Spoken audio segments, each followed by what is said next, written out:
said in my introduction that so many awards, so much work, that is not because of me, that is because of the team who is working. You can imagine, and all the people who are listening this can imagine that at the time when the entire government machineries are struggling with the corona relief work, medical work, we have a dedicated visionary team who is working on this, and they have invited me. I'm grateful to them for inviting me for this webinar. Uh, while we're talking, this corona has created lot of possibilities of further exclusion. New form of exclusion will emerge, especially in school education, if we don't prepare ourselves on the issues that we are going to talk today. That's why for me it is very important, for my team of education working in Delhi government, it's very important. I'm grateful to the speakers who have given their time to make us understand, to make the entire team education of Delhi and other people who have joined. I'm told almost 12,000 people have joined us to listen on this idea. So we can understand Dr. Richard Ross, Dr. Rasmi and Dr. Bharti, why your contribution is so important for us. And we really look forward for all the things that you are going to say. You're going to guide us, you're going to help us to actually reach the unreached, and especially those unreached who are going to be more unreachable during this pandemic, during this corona. I can see a lot of teachers from across the country, not only Delhi, but from different part of the country who are here with us on this webinar. So I'm grateful for them also to join us. I would like to request all the people who are participating in this webinar to ask right questions so that we can get the right answers at the right time. That's very important. To begin with, and to set up the context, I can say that in last 5 years we have introduced several reforms, and as the introduction remarks says of this webinar, that reachability or unreachability is not just about corona. It's about the approach we take in our classrooms. It's about the attitude and approach of our education system also. So we have to cover up everything. Corona has given us another opportunity and another challenge also. But we have been dealing, in last 5 years, we have been dealing in this exclusion from different angles. I'll give you just quickly 2-3 examples just to make others who are not aware about Delhi reforms understand. One important thing was, which Rajneesh also talked about, was Mission Bunyad. We found that a lot of children in our schools are not able to read their textbooks while they are being promoted to upper classes, class after class, up to class 8, because India has passed a law and everybody can be passed. So that is fine. That is one of the best things that we did. But the problem was that without making students able to read, we were just promoting them. We thought that exam was the only barrier to learn, and now exam is over, so we don't need to learn, we don't need to make learn. So this was a big challenge when we came to education system in 2015, and we found that grade 5 students, grade 6 students were not able to read grade 2 books, 2 paragraphs. We started this Mission Bunyad to support them in learning to read, and this program was one of the approaches. The way we make our classroom, we made our classrooms more inclusive, and it was a successful program. Another example is about socio-economic, socio-emotional issues, where a lot of peer pressure, a lot of social issues, a lot of family issues lead children for stress, anxiety, exam and all other problems are there. So we introduced this happiness curriculum for all our children from kinder KG to grade 8. And the universal nature of this program and the process through which it is delivered in class is a belief that include and engage with every child. That's the crux of this happiness curriculum.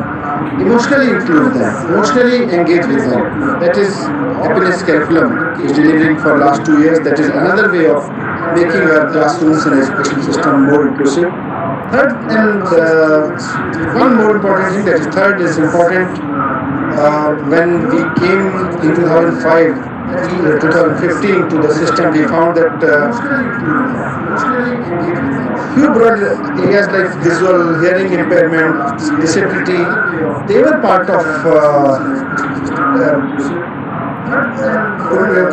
these categories were identified as disability, but we have recognized 20 more categories of disability, the kind of disabilities one can have, and make our classrooms more inclusive from that aspect also.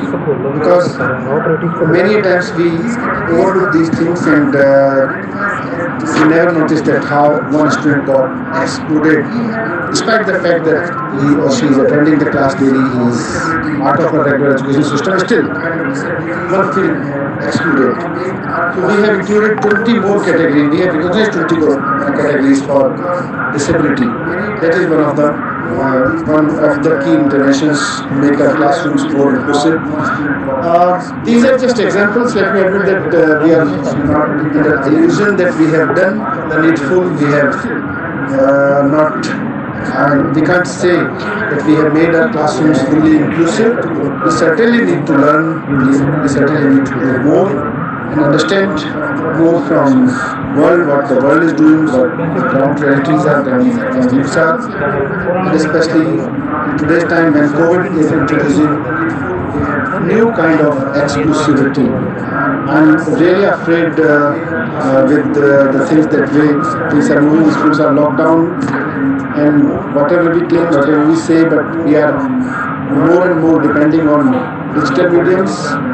So I'm afraid that this digital divide may give birth to another exclusion,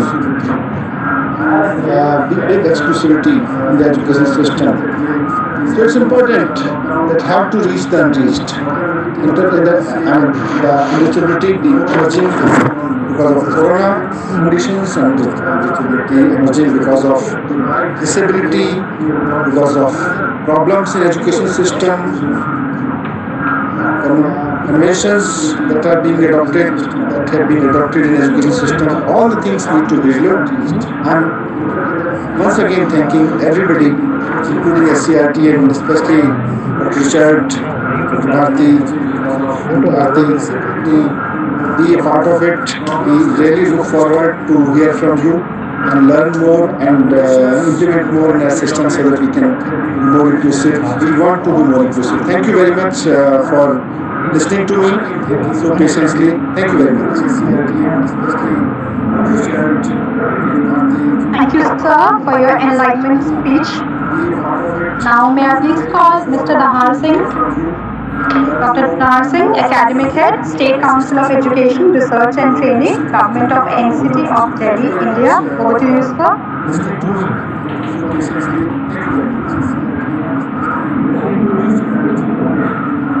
Thank you, sir, for your enlightenment speech.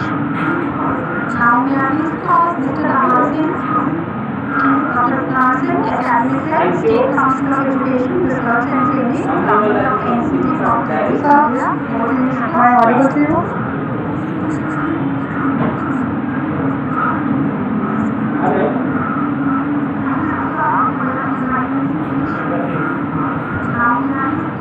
Hello.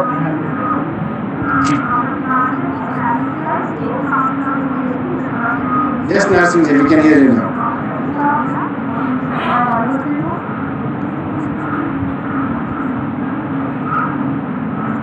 Honorable Education Minister of Delhi, all the distinguished speaker, Professor Richard Rose, Professor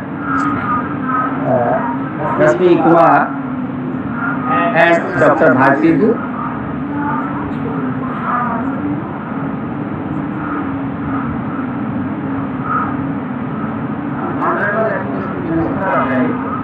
I would like to welcome to all the one-day international webinar on inclusive education, reaching the unreached, organized by SCERT. I This webinar will serve as a form of possible discussion and building on inclusive culture of learning among our trainees, teachers, teacher educators, administrators, and other stakeholders. I express my dearest thanks to everyone for their presence in the international webinar on inclusive education reaching the unreached. Thank you very much. Trainees, teachers, teacher educators, administrators, and other stakeholders. I express my dearest thanks to everyone. Thank you, sir. Presence in the international webinar on inclusive education reaching the unreached. Thank you very much.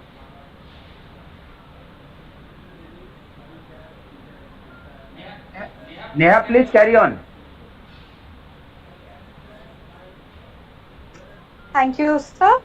May I now invite Dr. Richard Rose, Professor Richard Rose. Richard Rose is a professor emeritus in inclusive education at University of Northampton, UK. He has previously held posts as teachers, school principals, inspectors in various parts of UK. Richard has worked regularly in India since 2000 in his capacity as teacher, researcher, and consultant. He has conducted research projects for international agencies including UNICEF, the Commonwealth Commission, and site savers in many parts of the world including India, Hong Kong, Armenia, Malaysia, Sierra Leone, Ireland, Malta, and Georgia. Richard is the author of more than 100 academic publications and has also published fictions and poetry in literary magazines in several countries. Over to you, sir. Thank you very much. I'm just about to share my presentation, hopefully.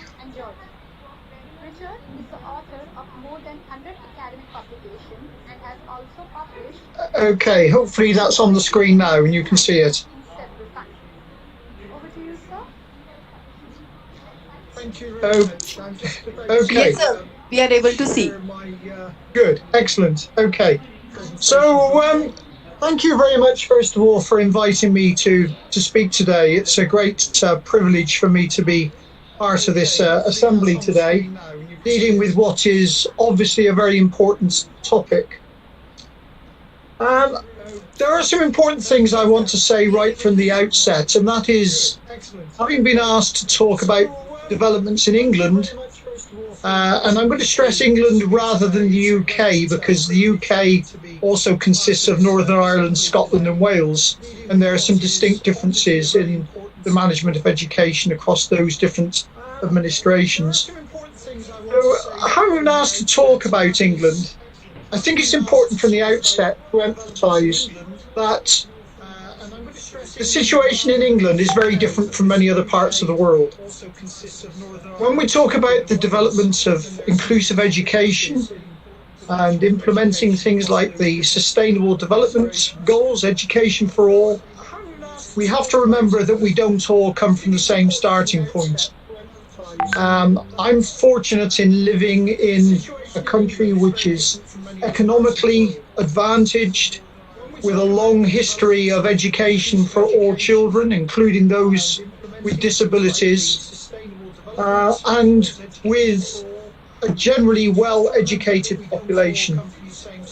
And I'm conscious that some of my colleagues here who are listening today live in very different circumstances, maybe in countries that are economically disadvantaged, and in some cases have still a number of children out of school, where there is discrimination against certain people within their education systems. So please bear in mind that when I talk today, I am not in any way suggesting that what we've done in England is either the right way of going about things or that it could possibly work for you.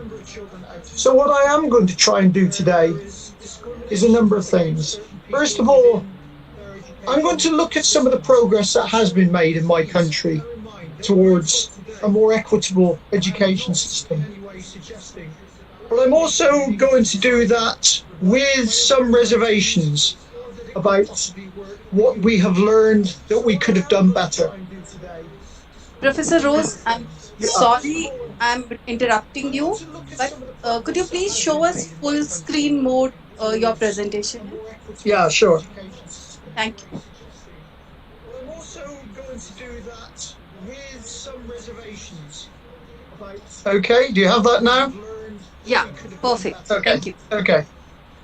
So I'm going to do this by giving a practical example. Now, having been asked to speak for half an hour, I obviously have to limit what I can address here. So I'm going to use one concrete example just to talk about some of the principles. And the example I'm giving, I'm not saying is perfect, but it will serve the purpose of giving some idea of some of the issues we need to address. And I'm also going to look at some of the challenges that I think are now being faced by schools and the way we can maybe consider moving forward. I think I heard some interesting things in the introductions to this as well. And one of the things that we do know, a lot of discussion obviously at the moment about this dreadful pandemic that we have. You know, in my own country, bear in mind I live in a wealthy country, more than 43,000 people have died during this pandemic. And we're a wealthy country. What we do know about COVID-19 is that all over the world, the people who are most likely to suffer and to die are the poorest people, those living in the worst conditions. That's very true in my country, and it's very true where you're sitting today, I'm quite sure. So let's move on and think about the situation then. And I'm going to talk about England now. And I'm going to start by mentioning the UK as a whole, because we do have a UK government, and the same as governments all over the world. Our government's responded positively to international agreements. Now, we haven't got time to talk through all these agreements, but people listening today will be familiar with the Salamanca Statement. It goes right the way back to 1994, and then more recently from Incheon in South Korea, the Education to 2030, Education for All document. And of course, underlying a lot of these things, the Sustainable Development Goals.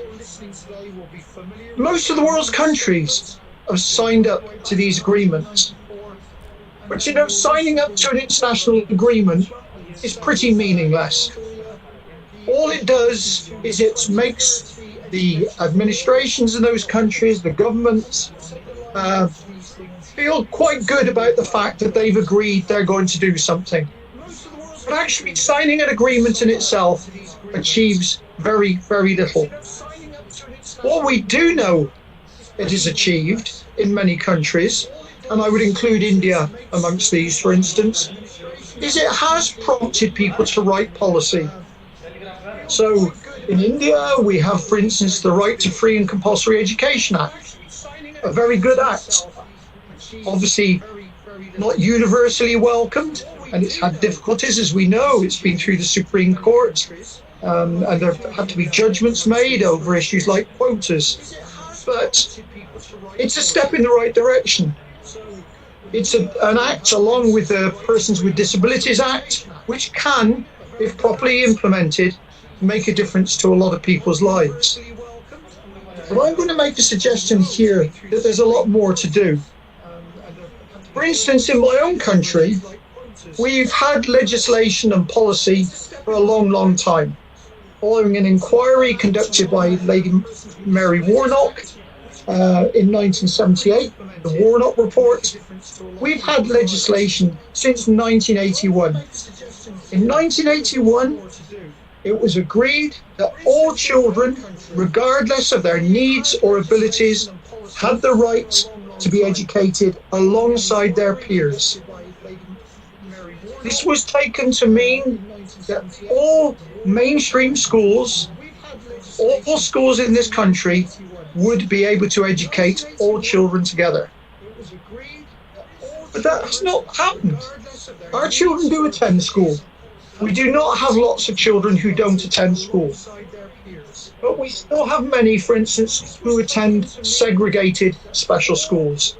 We have special schools for children with complex learning needs, for some with challenging behaviours, who are not educated alongside their peers. And I'm going to suggest in this brief model, before I talk about what we can do practically to make things work, that there's a reason for this. And that is that in many instances, having put into place policy, we've witnessed a great deal of complacency. Or we've witnessed an experience where people, having put into place policy, politicians, governments, have then felt that their job is almost done.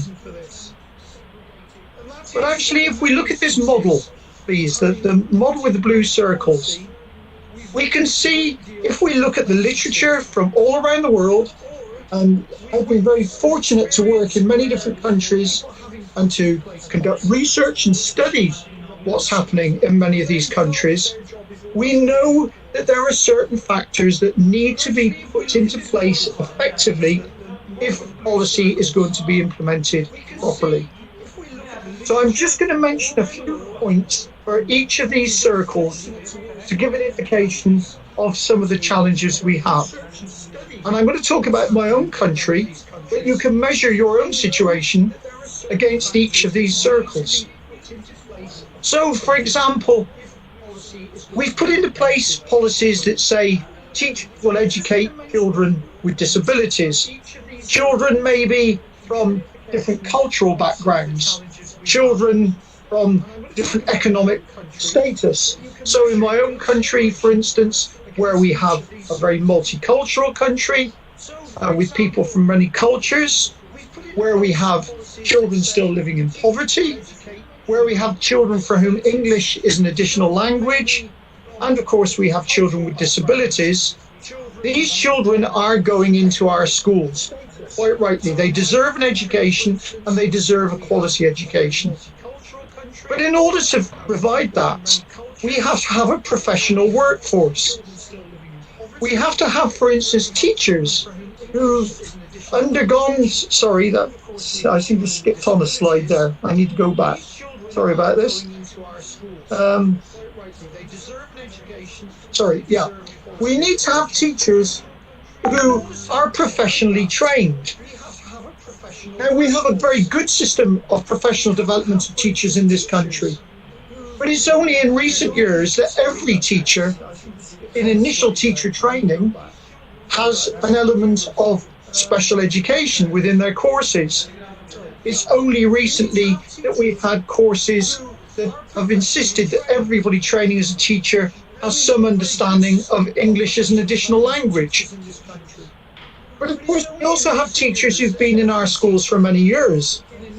Those teachers, very experienced, very competent teachers, who maybe have been working for 25 years, have still had no training in how to address the needs of children with difficulties.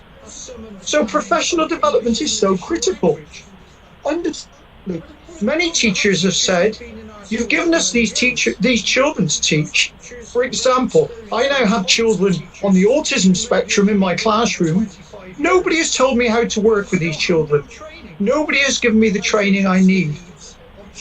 So we know that if policy is going to succeed, we need good professional development, not just in initial training, but throughout teachers' careers and for the other professionals working in this area. We also need assessment procedures that are fit for purpose.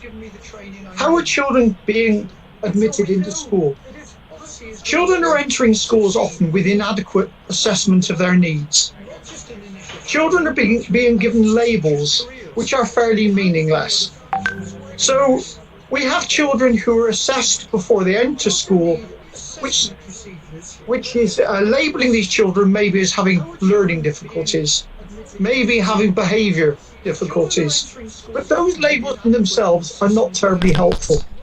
We need assessment that is formative, that supports teachers in knowing what to do with these children. And actually, by giving labels, we have often put children at a disadvantage. I find it hard to believe that I still go to schools. And for instance, last year I was at a school in India where they were doing a very good job with children with Down syndrome in the school. They had 3 children. This was a primary school in a metropolitan area. They had 3 children with Down syndrome in the school, and they were doing an excellent job with these children. When I spoke to the school principal, they said, we can manage these children, but we don't want children on the autism spectrum because we can't manage them. Now, these are labels. Children on the autism spectrum run a huge spectrum of needs and abilities. We know that. And yet we apply a label as if all children are the same.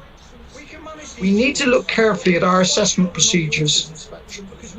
We need curriculum modification, and I'm going to give an example of this in a few minutes. But we cannot just take children into school and believe that they're simply going to fit into the curriculum we have, to be taught in the same way as other children. We need teachers to be skilled at differentiating the curriculum, skilled at recognising that social needs may be a barrier as much as academic needs. Ways of planning that assist teachers to work in this way. I was intrigued to hear from the Minister earlier on this notion of a happiness curriculum. A happiness curriculum has been a priority in some Scandinavian countries for many, many years. And that's good. We need to recognise that schools are not just about fitting children full of facts, making them jump through the hoops of state examinations, CBSE syllabus. We need to actually recognise that education is about a holistic process of enabling children to become effective in the world that we're creating for them to live in. We also need to monitor all of this. Too often we have children who are placed in schools and nobody is actually bothering to look to see how effective the schools are and how well they're doing. Now, I'm not just talking about some kind of policing system, but I am talking about people who are experts in this field going in and seeing what is happening in the schools and helping schools to understand what they're doing well, what they can do differently. And that relates to the last circle here, implementation advice. Where do teachers go for advice on what they should be doing? How do they actually connect with people who can actually explain to them what they can be doing better? How are they sharing information? Networks of sharing are very, very important in this area. Teachers learning from each other. So, to finish with this model, where I think many countries are, and I would include my own in this, we have well-written policy. In some instances, I would say we actually have too much policy, because policy alone is actually a problem, unless these other things, these other 5 circles are all combined, put into place together to enable us to move forward. So, let's think about the kind of teaching we need to support to put into place to support inclusion. I've got here 6 bullet points, and I can't talk in detail about all of them, but I'm going to do a certain amount by giving an example. We know that where inclusion is succeeding, and this comes from studies conducted in many countries, in Scandinavia, for instance, in Sweden, where there's very good examples of what they're doing there, in New Zealand, again, some excellent examples of inclusive provision that works. Parts of the United States, parts of my own country, all around the world. And I would suggest there are good examples as well in Asia. I've seen good examples in India. I've seen good examples, for instance, in Malaysia, of where people are doing these things well. We need attention to student grouping. We need to recognise that learning is a collaborative process. We learn best when we work with our peers. Attention to the way we group students is important. Inclusion doesn't happen where we group children simply according to their ability. We end up with ghettos within schools if we're not careful. All the children who have difficulties grouped together.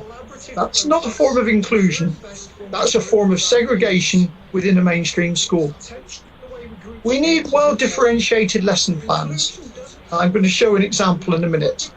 We need to involve students in planning, assessment and evaluation. They need to know what it is we expect them to learn and to be involved in discussions as to how well they're learning and any challenges they face.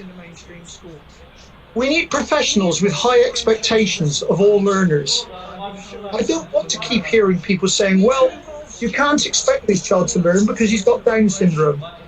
You can't expect this child to learn because he comes from a very poor background.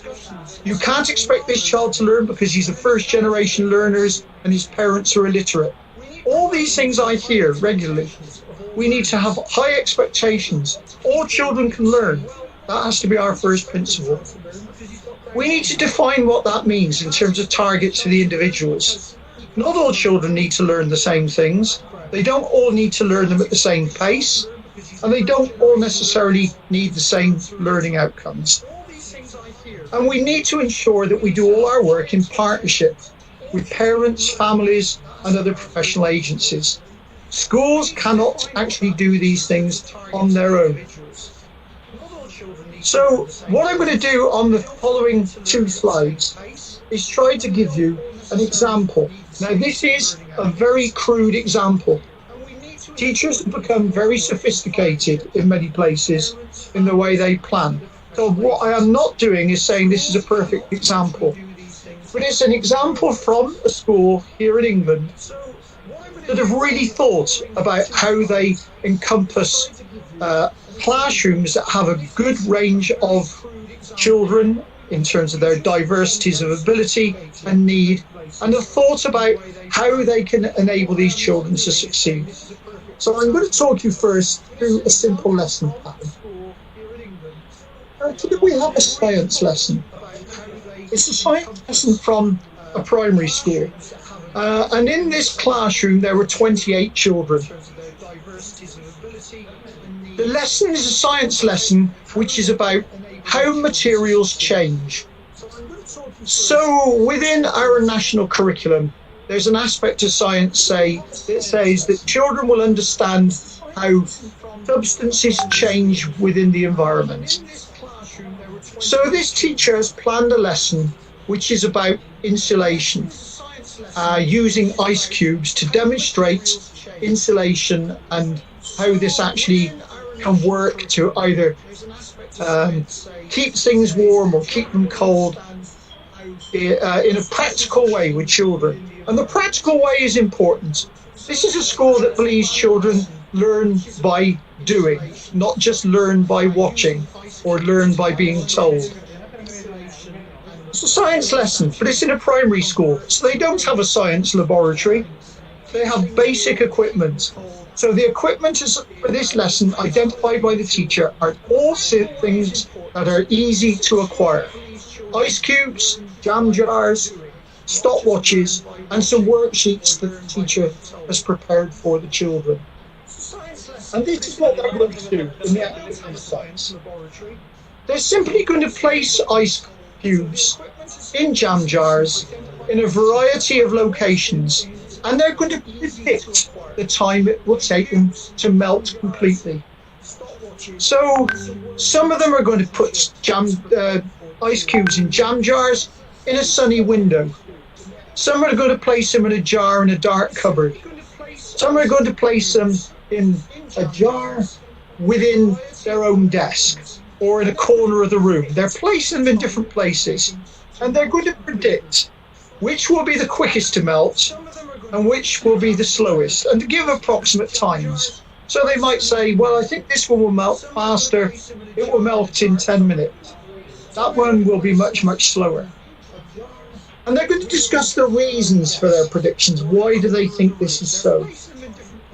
And then the teacher has produced some worksheets for them. So the focus of the assessment for this teacher is on prediction and observation. How good are the children at predicting? How good are they at observing what happens? And the teacher and this is important, differentiating by providing different levels of worksheets. And she wants some pupils to record their results using stopwatches, while others are using simple language. Now, this is because she believes that some children are going to struggle to record their results in a scientific way, if you like, using stopwatches, and some are going to be troubled by some of the language involved. So she's differentiating. Some will time with stopwatches and say it took 10 minutes, 20 seconds, for instance. Others will just say that one melted more quickly than that one. So she's differentiating in that way. And her intended learning outcomes are that children should understand that changes in materials depend upon the conditions in which those materials are placed, and that they can change in nature, in this case from solids to liquids. Now, I'll come back to this slide in a minute, but I'm going to talk to you about two different children. So on this next slide, we have two children here.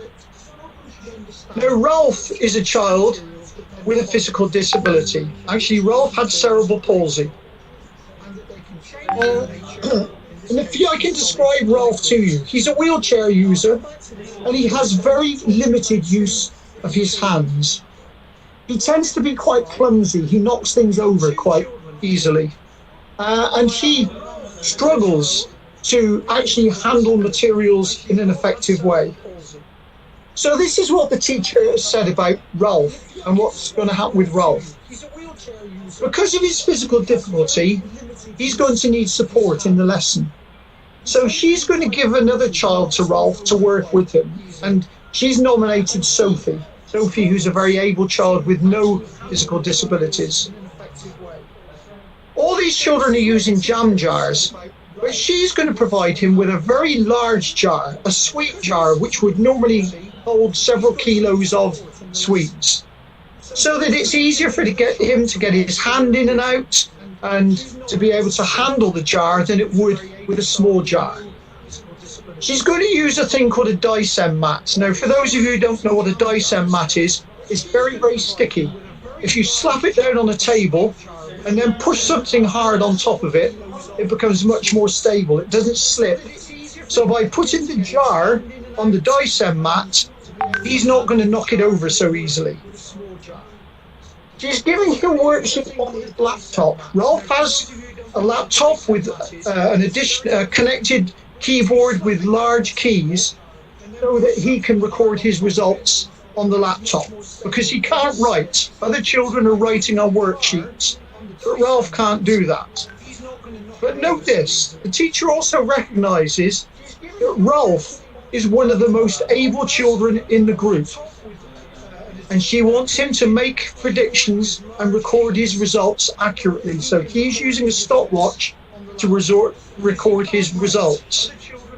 Now, she's differentiated for Ralph. She's given him differentiation of access. She's differentiated by giving him different materials, a jar that he can manage. She's differentiated by giving him a partner to work with. She's differentiated by giving him access through his laptop with a keyboard with enlarged keys. And she's made provision that enables him to access this lesson. Now, in the same lesson, she has a child called Colin. Colin actually has a diagnosis of ADHD, attention deficit hyperactivity disorder. He's often regarded in the school as being disruptive. His concentration is very, very short. And the teacher said to me about this lesson, the lesson's going to last about 45 minutes. If I expect Colin to concentrate for 45 minutes, he will just disrupt the whole lesson. He can't cope with 45 minutes. So her priorities for Colin are social as well as academic. She wants him to remain on task for periods of up to 3 minutes. So 3 minutes may not sound very long to you. Believe me, for Colin, 3 minutes is a long, long time. for him to have to concentrate on his work. She's putting Colin in a group with Alison and Ragbear and giving him reminder cards to help him to focus. These cards have pictures on showing him what he's supposed to be doing. So Alison and Ragbear can say to him, Colin, you're going off task. This is what you should be doing, and show him the card. If he works for 3 minutes, he's then allowed to go what you might call off task, to draw pictures. He likes drawing, but the teacher has said, after you've worked for 3 minutes, you can draw for 3 minutes, or 5 minutes, sorry, and you can draw, but you must be drawing the activity that the children are doing. So in other words, he likes drawing, but he's being encouraged to draw in a way which is related to the group activity. So he's allowed to go off task, but then he has to come back on task. And in fact, what this teacher was doing was using a timer with Colin, so that every time the 3 minutes was up, the timer would ring and he knew he could draw. After 5 minutes drawing, the timer would ring and he has to go back on task. The teacher said it's important for Colin's social outcomes as a priority. He wants him to be part of the group. It's really important to record that he is part of the group. But she also wants him to learn the science. So he needs to recognise that change is taking place in the materials and to be able to discuss why. Now what I'm going to do is I'm going to just go back to the previous slide quickly, just to say both Colin,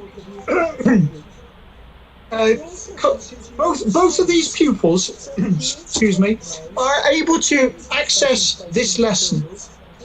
They both have very different needs. This is a class of 28 children. Now, I accept some of you may well be working in much bigger classes, and it does become more challenging. But what this teacher is saying is that both of these children can learn something about the science. She's saying, actually, that the one pupil who may be seen by some as the child with the greatest disability is the most able pupil here, and is able to time the melting of the ice cubes and to learn the science very effectively. The second pupil with ADHD may not be able to learn so much about the science, but he's still going to have some science learning, but a priority for him is social learning. Now, what I'm not saying is that for Rolf and Colin, they're both having the same learning outcomes. They're not. For Colin, he's learning to be sociable, as well as learning the science. He's learning the importance of staying on task. He's learning something of taking responsibility, as well as learning a little bit of science. For Rolf, he's also learning something about sociability, but the priority for him is learning the science. Rolf would not learn the science without the differentiation and the planning that has gone into this lesson. Colin would be disruptive without the planning that the teacher has made in this lesson. Now that's a very quick example, and I'm not saying that it's perfect, but you know, in the time limited here in this session, I can't really go into giving you lots of other examples which are perhaps a bit more sophisticated, but they do exist. So this is an example from England. How have we progressed? And I want to take what I've just spoken about to the model I showed you earlier. We're making progress now because professional development has improved considerably. If you had asked me 10 years ago, what is one of the greatest obstacles to the inclusion of children in mainstream schools, I would have said teacher attitudes. Teachers don't want these children. But that's because the majority of teachers in school at that time had no training of how to address the needs of these children. Attitudes have improved. They've improved amongst teachers because they've had the training and they've seen that this can work. The second thing we know is that We have to have a values-based curriculum for these children. We have to value not just their academic outcomes, but also their social outcomes. We have to acknowledge that these children also need learning, which is about being able to work with their peers, being able to sharing activity. But, and here's a big but, in my country, and I know it's the same elsewhere, I know, for instance, it's true in parts of the United States, in parts of Australia, that curriculum is being challenged by a focus which is entirely upon academic standards. The things which are measured and judged in English schools today are all about academic standards and outcomes. And I have to say here that things like the PISA scales do not help us in this respect. And I know if I talk to parents in India, what do they want for their children? They want them to go to the best universities. They want high academic achievement.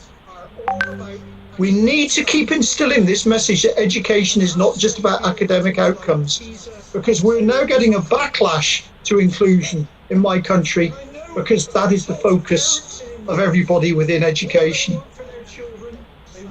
We know that parental collaboration is key, but it's not always easily achieved. Children learn best if they're well supported by their families.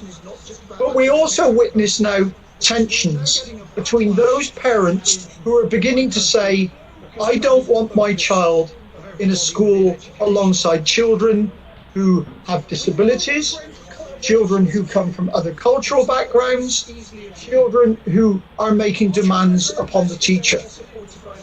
Tensions between parents have increased as we've increased inclusion. That doesn't mean to say we've got to stop doing it. It just means we need to work harder to educate parents and help them understand. And the other thing we know is that inclusion has been left to schools. Inclusion, I would say schools in England are our most inclusive environments. Our society as a whole is not inclusive. We still have racial discrimination. We still have prejudice in terms of gender, in terms of people's religion. We still face many, many prejudices. We don't face those so much in schools, because in schools teachers are trying to instill standards and values. But actually, schools alone cannot create an inclusive society. We need to work in collaboration with others. So, we know that collaboration is the key. We know that if we're going to move forward, we've got to work with communities of people who are disadvantaged. We've got to work with people who understand disability and live that every day of their lives. We've got to work in collaboration with parent groups, with those who support children on a daily basis. We need to create professional and community partnerships. Schools need to work closely with people from health and social services. We need to actually challenge poverty. And this is the really most important factor for all of us in our societies today. I put on the screen the Sustainable Development Goals. You're all aware of these. I don't need to talk to you about the Sustainable Development Goals. We all know what they are. They're all interlinked. The thing that we need to know about inclusion is that those children who are excluded, those who find the greatest difficulty with being included in our society, are those who live in poverty. Children who live in poverty are denied access to the best schools. Children who live in poverty, or families that live in poverty, are more likely to have a child with a disability. Families who have a child with disability are more likely to fall into poverty. We know this, and I will go back to what I said at the beginning. If we look what's happening in the world today, those people who are being most affected by our world pandemic are those who live in poverty. And that means that they are the most excluded. So I'm just going to finish now so that we can have some questions asked. by saying that I've tried to give, in a very brief time, a holistic picture of how we can move forward by planning for children in our schools. But I want to leave you with the message that this isn't just about us working in isolation in our schools. It's about us sharing our experiences and working together as communities to improve inclusion.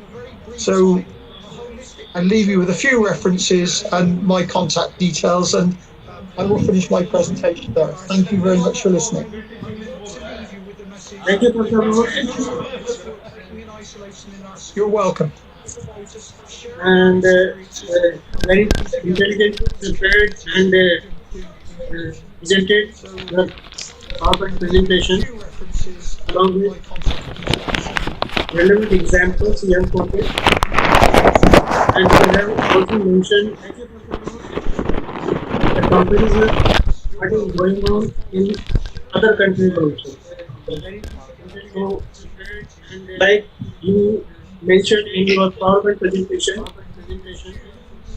definitely UK is advanced country, but still consider progress in creating a more inclusive education. And UK Education Act 1981 promoted education for all children together. And this is also mentioned in RTE RTE Act of India that all children will study together in one school. As you said, UK has good system of teacher education and their orientation, but still find difficult how to deal children with special needs in an inclusive class. This is a challenge. This is challenge to India also. This is challenge I think in many countries. And happiness there is no is also appreciable worldwide, as you mentioned. And to support inclusion, you mentioned some great points. Attention to student grouping, one type of student or such a form of what heterogeneous group. So it should be inclusive type. Means a slow learner, a challenge person, a general learner should be a part of that group. Well-differentiated lessons should be prepared. Involvement of students in planning, assessment, and evaluation, and high expectations for all learners. Clearly defined learning words for individuals and partnership with students and other professionals like rehabilitation professionals, special educators, and all. Lesson plan should be involved concrete things which are easily available. Children see them in day-to-day life daily. Use simple language while teaching so they can understand some technical terms also. Modified computers for CP child with large keyboards. This should be helpful for other type of disabled person also person with disabilities. And curriculum should be flexible. Such type of activities should be included in the curriculum, which are best suited to every type of learner. And lastly, I want to say many prejudices are common worldwide, UK, USA, in India, everywhere. So these are the challenges for us, how to overcome with these prejudices, and learning should move forward. Learning should not be stopped. These are my some observations, and we have not received any question from other side. But from my side, there is the one question for you, is to be addressed. you have worked in India also for a significant time. What is the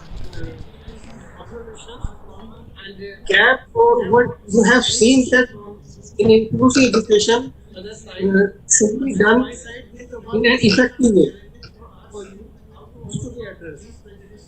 Okay, yes. I mean, obviously, one of the things that I'm very aware of is India is a very diverse country. And I've been fortunate, I've worked in metropolitan cities like Bangalore, for instance, Chennai, and I've been fortunate to work in some of the rural areas, for instance, in Telangana state and in Karnataka, and with fishing communities in Kerala. And there is a huge discrepancy between these different areas. One of the things I think that is absolutely critical for inclusive education, the development of inclusive education within India, is that there's a recognition of those diverse communities and an expectation, a realization that they're not all going to move forward at the same pace. I think that's really important that we recognize that. There's a huge task to be done in terms of professional development of teachers across India. There are some very experienced, very competent special educators, for instance, in India, but their resources tend to be focused either in the urban communities or very often within small groups of schools. I've seen, for instance, a widening gap, I would say, between the private sector and the state schools in India. I've seen, for instance, Zilla Parishad schools that have been left behind by developments in recent years, whereas I've seen some of the private schools moving forward very, very quickly. So I think the fact that there are these discrepancies between schools is something which has to be acknowledged.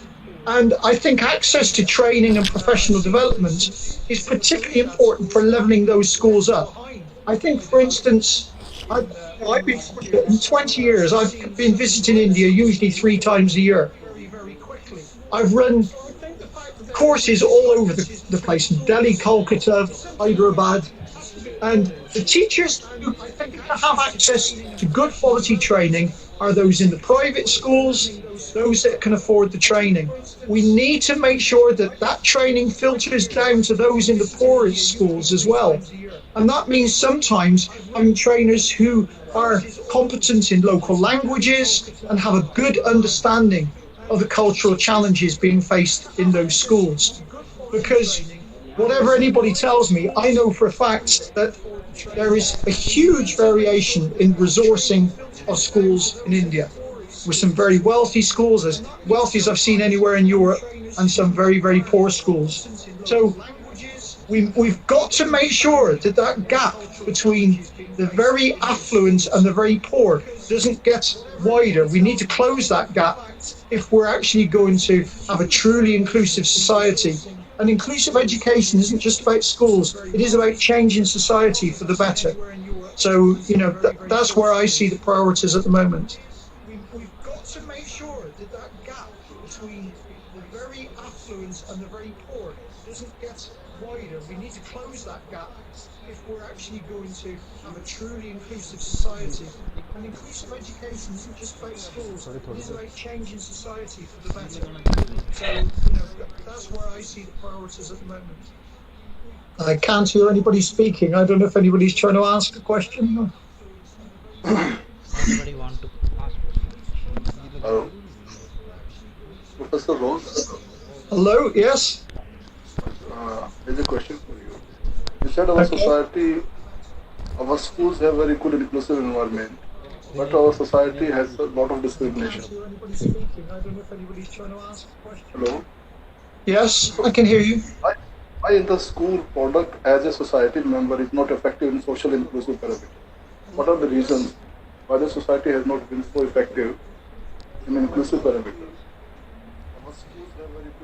Yes, I think identifying the reasons, the reasons are fairly clear. I mean, they've been well documented in many of the, in much of the literature from not just from India but from other countries as well.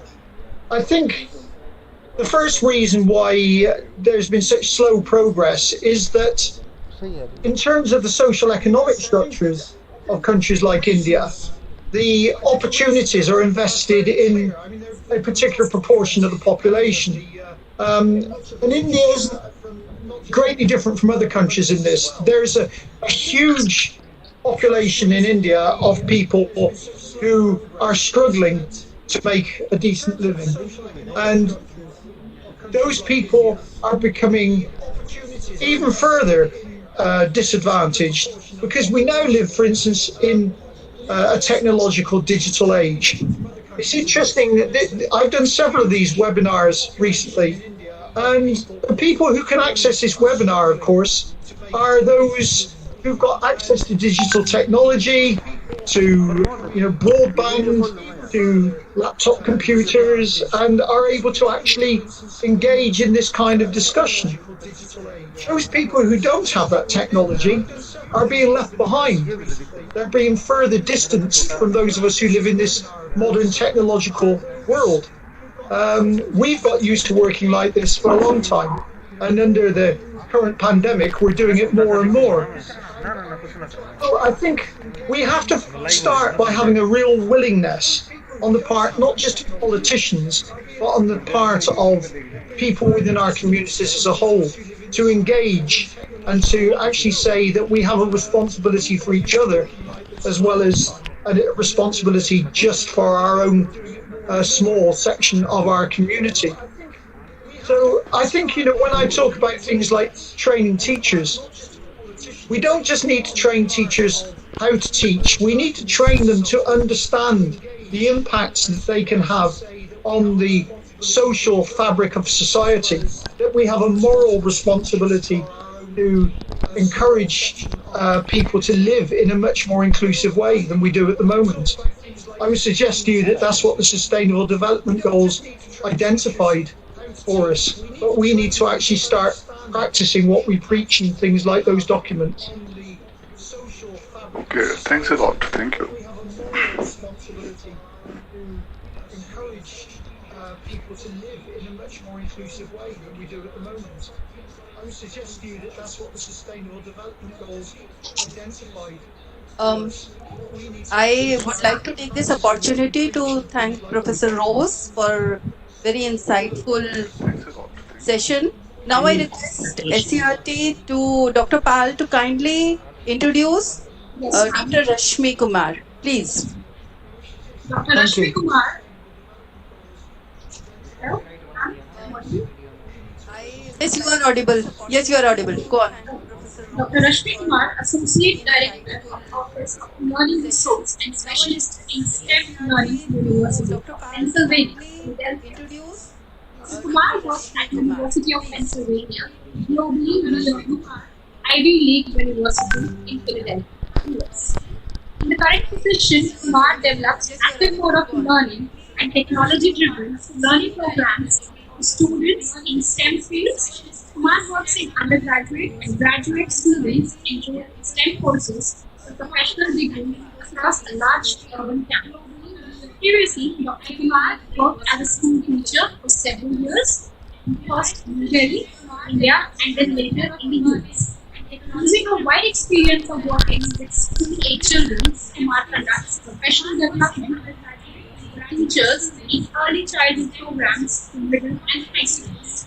Dr. Kumar's teaching and professional presentation focuses on the integration of academic success for students who demonstrate differentiated needs and preferences for learning in STEM fields. She firmly believes that the encouraging outcomes of STEM learning can be maximized by starting in the early years of school. Dr. Kumar is an avid user of visual tools and frequently includes user-centric and open-source technologies for learning and teaching and work. Dr. Kumar received a doctorate from the University of Pennsylvania. She has been recognized as STEM teacher, educator by NASA NGO project. The research, peer-reviewed publications and presentations emphasize topics of successful transition from home to school to college, STEM education, working in diverse student groups, parent-teacher collaboration, and communication, and the school-age learning tools platforms. Several of the collaborations have received grants with work in featured English papers. On a recent tour to India with the students, Dr. Kumar was proud to highlight the multitude platform of education with Indian education system that contributes to the creating pathways of success for K-12 students. Over to you, Dr. Kumar. Thank you very much for those kind remarks. I am delighted to be here, and I congratulate the committee, the organizing committee, and to share my expression of admiration for this work. And when I heard Deputy Chief Minister Sri Sisodia give the opening remarks, I thought many of the elements that he brought out fit in with what I believe in, and those same sentiments were confirmed by Professor Rose from UK. So even though we live across oceans, we live in countries that have very divided resources, the aspiration and the desire of educators is very similar. We are not different in that. And so we are different in resources, but many of the times I try to bring the most basic, the most freely available resource. Even though I work at a large university, I have grown up in India. And in many ways, this webinar comes full circle because I started my teaching journey in India, and I worked there for several years. Then I worked as a teacher in the US, and now I work at a large university. And so now I'm going to share my screen, and hopefully everyone will be able to see it, because I started my teaching journey in India, and I worked there for several years. Then I worked as... So can somebody tell me, can Dr. Bharti tell me if you can see the screen? Yes, we are able to see the screen. Oh, wonderful. Okay. So I am going to talk about the policies in the US, the emerging trends in the US, and then give my take on how inclusive education can start from the individual classroom and broaden into clusters of classrooms. So in my work as a STEM learning specialist, I include principles of inclusion, multimodality, and integration of graphic organizers and technology, to which I find that comes out to be the most practical combination of reaching students. So it does not mean that if I work at a large university, there are not students who are coming from different backgrounds. They have different differentiated learning needs. And many of those elements that we learn as school teachers actually work at the university, which Professor Rose amplified too. When I attend seminars like this, my goal often is to learn one new fact or piece of knowledge and learn one idea that I can take into my classroom. It's something I've constantly talked about, is to start small. But when you start small, you actually take your impact much bigger. Last year, I published a book, Teacher Education, especially for the Indian diaspora. And this book shares many of the elements that you will hear in this webinar and that you have already heard in this webinar. So this book was specially written for teacher educators and teachers in India. Let's talk about inclusive education in the US. It is fundamentally driven by how we share accountability, how policies are designed, and how schools respond to making sure that inclusive education is visible in classrooms to students and parents. And this implementation of inclusive education in K-12 classroom is overseen by the policy called IDEA. And it is to provide the most basic principle is to provide comparatively similar opportunities to students, to all students, whether or not they're identified with a disability. So for example, if I were to say I have a student with disability and a student with no disability, how would they experience physical education? It would not mean that they would have the same experiences, but the underlying goals that they would achieve would be similar. Keeping in mind that special education programs by K-12 students represented more than 13% of the total student population in the US. And that's a hugely remarkable percentage that you cannot overlook. You cannot let them be hidden, and you cannot hide them from any curricular program.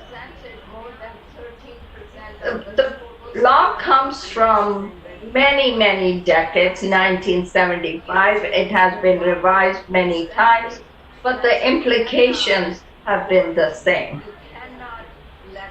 The idea of this law, which we call IDEA, can be best understood through 4 parts and 6 elements, and I'll go through them briefly because this will start with how we view programs for children. So part A is the general provision.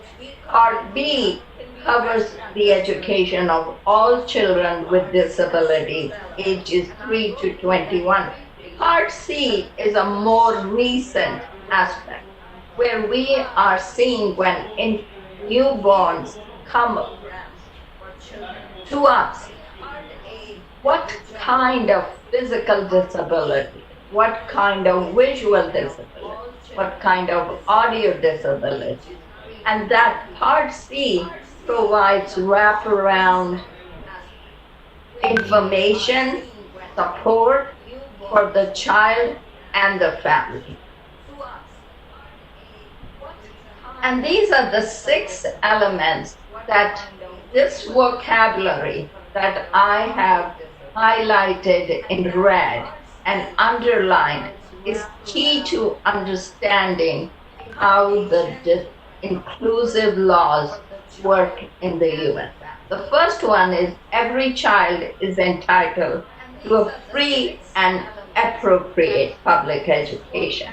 And by appropriate, we mean that something that's appropriate for that child. One Professor child may Rashmi? want, yes? Sorry to interrupt you. I'm extremely sorry, but please show your slides in the presentation mode. People. I am? Well, I thought I was.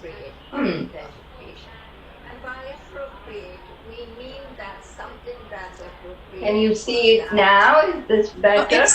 It's visible on my system, but people who are seeing the live streaming, they are having some problems. Okay, so let me start again and see how I can do it, because I thought I was. It says I'm sharing everything. Okay. Okay, you please continue then. Continue. Let's not delay the presentation. Yeah, sure. Yeah. All the participants on the WebEx, please switch off your audio except the speaker so that others can listen properly. There is an echoing voice going on YouTube. As I'm sharing everything. Other participants, please Okay, except the please speaker, please continue then. switch Continue. off your Let's audio. Thank delay the you. presentation. You can continue. Okay, thank you. So this vocabulary is key to understanding the level of inclusion, the scale of inclusion, and also how we see it happening in the mainstream classes. And if you look through this vocabulary, it is in many ways very reflective of standards in India and around the globe. What we have done is that we are recognizing more and more how parents have full access to decision, that parents, when they have a right and when they feel that they have not been served properly, that we should, as educators, not dismiss them as troublesome parents, but more of parents who are trying to make the best decision for their child and trying to find the best resources that can fit their child's needs. We should, as educators, not dismiss them. So when inclusive education is understood, if you see my browser or my pointer, accommodations are often what decides what kind of inclusive education is being shared with a child and how it is manifesting. And these are often the biggest sources of conflicts between schools and families, and often the biggest source of complaint. Professor Rose also mentioned that there is disparity. Yes, we've had success in the implementation of IDEA. 80% of students are spending more time in general classrooms, even though they have been identified with a disability. And 40% less students are spending less time in the general education. So it's on both sides. More students are in general classroom and fewer students are spending time outside the general classroom. However, we still have many gaps, and racial and ethnic disparities continue to rule how many students have access to inclusive education. It is clearly also linked to economic and geographical factors. Students in urban areas have more access, and students in far-flung areas and rural areas have less access. These are the emerging trends of inclusive education. It's not to provide just reading skills or math skills. It is to build functional life skills. As simple as, can a student tell what the time is? Can a student manage tasks? Can a student understand what is being asked of her or him in order to maintain interaction with peers, with adults, and be satisfied that he or she is actually achieving things? Reinforcement of family-school relationships is highly on the increase, and we are respecting parents' opinion and input more and more. We are integrating more arts, phys ed, and music into curriculum that informs general classrooms, but also that can cater to the special ed student who may not have developed and may not have had the opportunity to develop mechanisms to read, write, and engage in mathematics. But we are finding the reverse, that when we integrate arts, phys ed, and music into curriculum, the manifestation, the demonstration of a child's ability who has identified disability on any level and actually goes up their math skills, their writing skills, their reading skills, when they are allowed opportunities into arts, phys ed, and music, and we integrate them into regular curriculum, we see that the routine abilities, the reading ability that Minister Sisodia mentioned, can a child read before he's promoted? Can a child write before he's promoted to the next class? That integration of arts and phys ed and music actually raises those abilities. Then we want special ed teachers to collaborate with classroom teachers. Classroom teachers and special ed teachers are being given more time, paid time. It's not always possible, but they are being given perhaps an hour each week to collaborate. They're also designing more programs where special ed students collaborate with mainstream students. When I was a school teacher in the US, I saw that when we developed collaborations for my special ed students with mainstream students, it yielded remarkable results. And soon, the mainstream student would actually find that the talent and value that a special ed student was bringing to the mainstream student's success was very powerful. We use assistive technology, and I'll share many examples, and people will be able to access these technologies. Most of the technologies that I'm going to talk about are free, open source technology. So I know we have such a large group, but I'm just think about which of the above bullet points are possible, are probable in your classroom. There has to be one emphasis. Can you think of one that you can take to your classroom today, tomorrow, this month? One of these 6 or 7 bullet items, which of them are possible?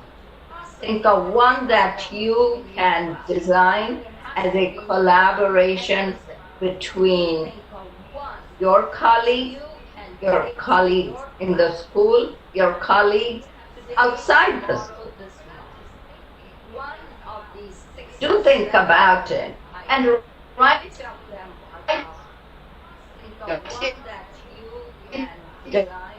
down for yourself, so that when we write down something, we are more it into action.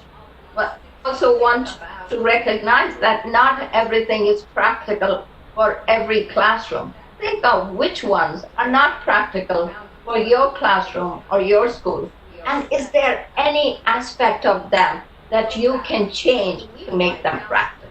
Is there any little tweak, any little adaptation that you can make in order to make them practical?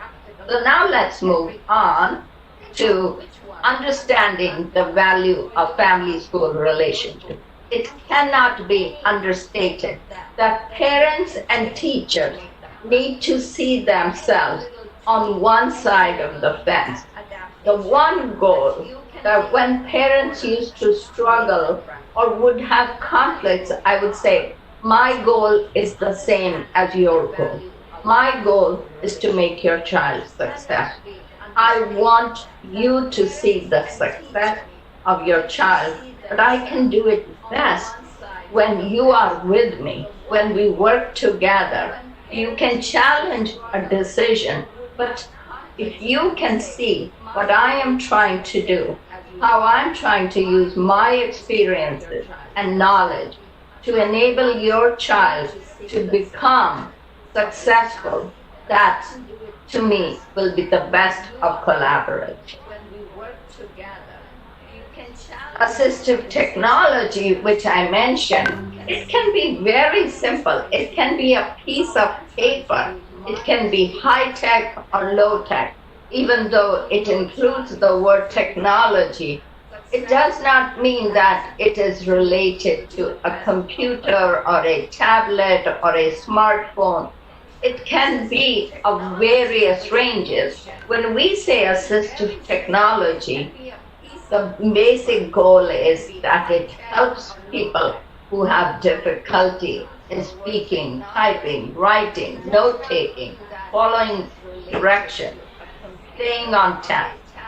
It can be hardware or software, or it can be as complex as motorized devices. It can be specialized curricular software, or it can just be simple learning material and labeling in the class, messaging in the class. So let's look at some examples that I have found to be useful, even though the number of students who I work with has increased. People who come with learning disabilities that they've been identified with as young children. And as they grow older, they adapt. But it does not mean the disability has gone away. I firmly believe that making one or two changes to an individual classroom makes tremendous difference for the student. The student who has a disability and the student who does not have a disability. And we all know, I think this webinar is being joined by very, very talented, experienced people, that every disability is not visible. When we have a disability, sometimes it's easier to see and sometimes it is not. Students who are on the spectrum can be on the low end of the spectrum or the high end of the spectrum, and it is always interesting to see, very intriguing and insightful to see what is visible to the outer world and what is not. Students who have ADHD many times learn how to cope with their own ability. So these are my 4 things that I am going to talk about that you can maybe take into your classroom. And I call them maples, and I've removed the vowels. But motivation is the biggest one. Students with disabilities receive the least number of motivating messages. They are often told what they are not doing right. But how often, and you think about it in your classroom, in schools, how often are they told that they did something great, something as great as everyone? So I would encourage everyone to have these little posters, not around the whole classroom, but to pull them out and say, good job, everyone. Great work, everyone. Make that messaging inclusive. It should not be that Shobna was not able to do it, but others were able to do it. When we motivate the child with disabilities, with learning disabilities, physical disabilities, to perceive themselves as their peers, it is the biggest lightening of mood. We know that when we lighten any learner's mood, we encourage them and we empower them just by doing the simple things of acknowledging their presence in the classroom along with everyone. Keep in mind, less is more. So this one, I often say, let students select their rewards. Make a sheet of rewards. You know, it could be on the commonest newspaper cuttings or old calendars or school brochure, and let the child pick one that he or she thinks allowed them to demonstrate what great work they did, write on what they did. In the beginning, you will see the children grabbing the biggest award or reward, and that's human nature. But in time, when it is not seen as a punitive process, it's not seen as a punishment, where we are not telling any child, "Arey, tumne ye bada kyun liya? Tumhe to aaj chota lena chahiye. Why did you choose the big one? You should have picked the small one because you did not work hard." Let's not say such things. Let's say you pick what you think is rewarding, and you will see that within a week, the rush to grab the biggest reward will go down, and the desire to pick a reward that is appropriate for the child will go up. Many times we have to keep in mind that students select rewards to show to their family that they are working hard. So it is natural they will pick the biggest one. You can use anything, simplest things, and it does never have to be a glitzy, sophisticated reward. Be strategic in your communication. Make it easier for yourself. And make announcements in multi-modes. I talked about in my introduction that I integrate multimodality and visual cues in my teaching at all levels. So use visual and audio to announce things. Many times you will see that children with disability, with ADHD, with autism, they are not focusing on many of the classroom announcements. And then when they come and say, "I didn't know there was an exam," they truly did not know there was an exam because they were not paying attention. They were out of that attentive time zone. So if you can create announcements through visual and audio that remains in front of the child's sight, vision, and hearing a couple of times more rather than one announcement and it's done, it makes it easier for that child to take notice of the important announcement that you are making. Use silence and sound. Use pre-recorded. It could be from your phone.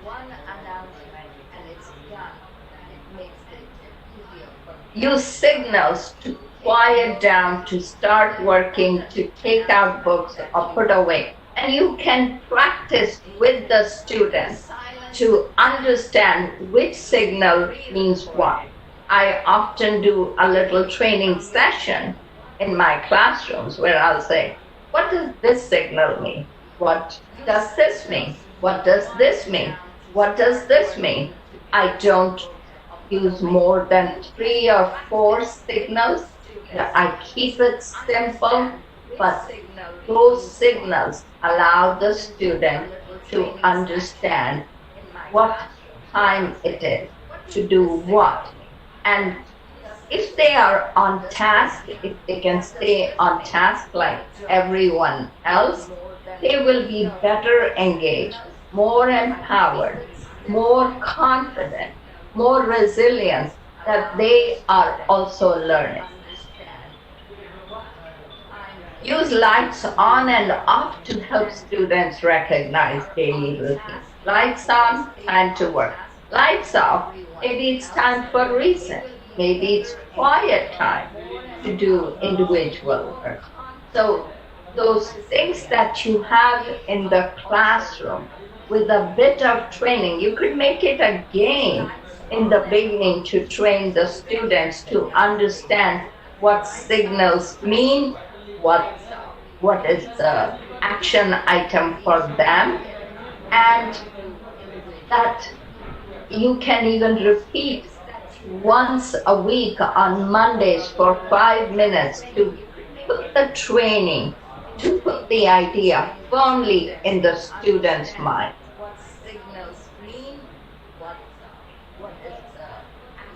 When we work with students who have learning disability, the most common things that we see is to increase their awareness and alertness.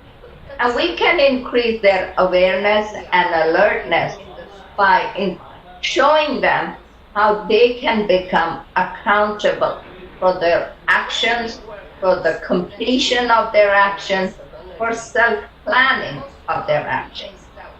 Try to reduce the distractions and non-attentiveness. So now you see these three things come together: increasing awareness and alertness, reducing distractions and non-attentiveness by increasing their accountability to take care of their actions, to complete their actions, and to self-plan. So I often create visual signs that have a blank behind and something in the front. When it's lunchtime, I just turn around the sign and it says, time for lunch. When it's time for the bell, I put that sign, but other times the blank sign is coming on. You can just use simple ropes, simple postcard, old calendar. And the weather sign is a good one for students to start making connections. Is it going to be an indoor recess? Is it going to be an outdoor recess? And by those simple things, we are encouraging students to recognize the connections, the association. So these visual cues is actually building a much bigger life. The assistive technology I talked about, that you can use text to speech. Google, you can access it free. You know, if you have a piece of writing and you go to the Google text to speech app, the app will read the different pieces of text. And as of yesterday, it was functioning in 16 languages, including 4 that I used in India. So we don't have a reason to say it's not available in my language.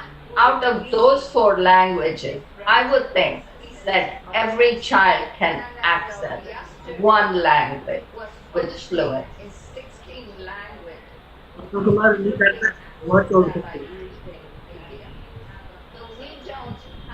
Kurzweil is a paid application. It's not cheap, but it is used in many private schools that are enrolling students with highly specialized needs.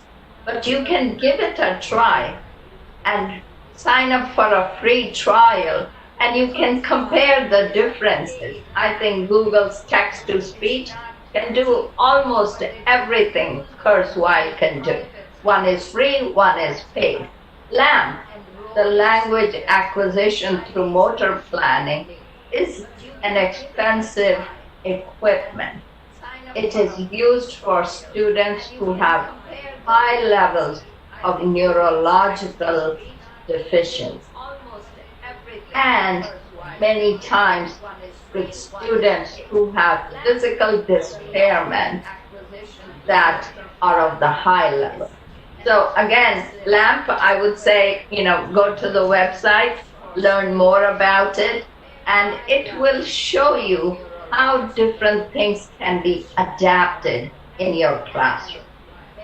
Hearing systems, we have the FM, the hearing systems for the hearing impaired student. We have FM for individual students, and field system when you have to address a whole class of hearing impaired.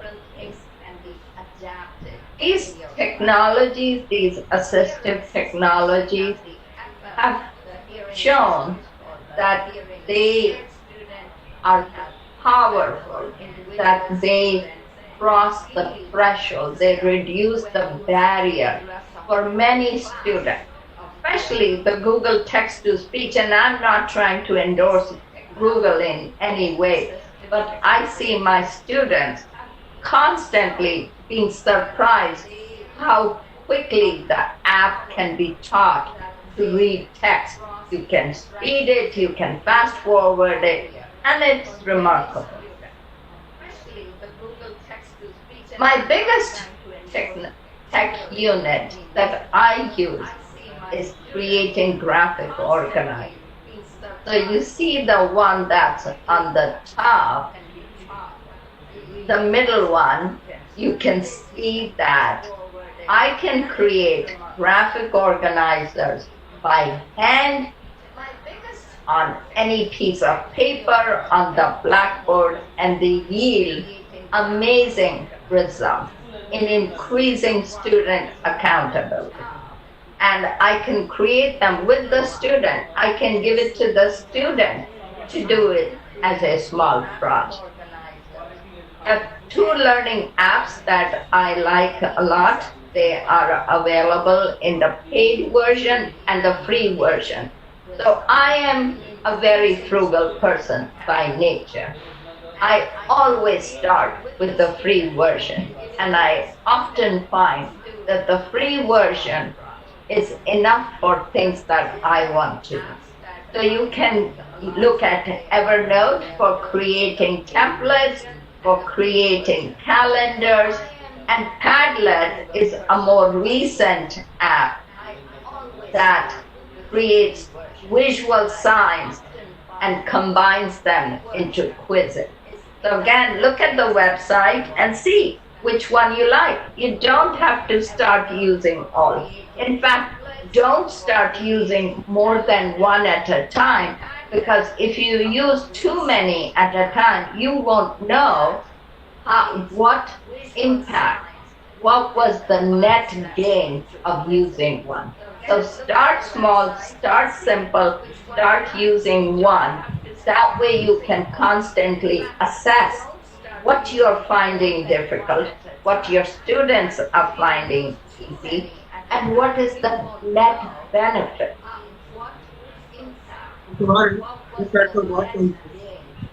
If you can create these changes into cluster of classrooms, so that it's not just your classroom in the corridor that is bringing in these changes.